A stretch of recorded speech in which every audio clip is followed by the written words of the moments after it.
আগে আপনাদেরকে বলছিলাম বিএনপি ক্ষমতা আসলে থাকতে পারবে সর্বোচ্চ 3 বছর। আজকে সময় আরো কম মনে হইতেছে।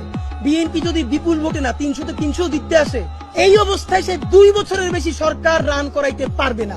এমন অবস্থা হইতে পারে আপনারা সংসদে বসে যদি দেশবিরোধী আইন করেন, মানুষ নিজের জানমালের কথা ভাইবা সব বন্ধ কইরা সংসদে গিয়েও আপনাদেরকে পিটাইতে পারে।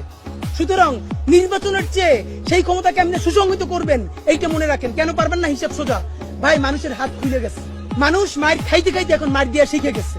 আপনি যত তারে একটা বাজে কথা বলবেন, আপনি 3টে বাজে কথা শুনবেন। আপনারা তখন যত ইংলিশে মব বলার চেষ্টা করেন, তাতে আপনারা টিকতে পারবেন না। সুতরাং আপনারা জনতার রাজনীতিতে ফিরেন। এই যে আগে যারা আওয়ামী লীগ চেটেছে 15 বছর ধরে, সেই চাটাটা এখন জিব্বাটা একটু একবার কুড়ি করে বিএনপির দিকে জিব্বা বাড়িয়ে দিয়েছে। এটা বিএনপিকে বলতে হয় না আমাকে চাটো, কারণ সে জানে আগামী এখন আবার বেশ কিছুদিন ক্ষমতায় বিএনপিকে থাকবে। সুতরাং প্রচুর পরিমাণ বিএনপিকে চাটতে হবে। আপনারা নইলে আপনারা বলেন কোন নৈতিকতার দায়ে আপনারা? আমি 3 থেকে 4টা মিডিয়া হাউসের ভাইদের সাথে ইনফরমালি কথা বলে বোঝার চেষ্টা করছি যে ভাই সত্য করে বলেন, আপনারা কি এটা জানতেন না? ওনারা সঠিক উত্তর দিতে পারেন না। এর মানে হলো ওনারা জানতেন, কিন্তু ওনারা এত বড় ঝামেলায় যেতে চান নাই।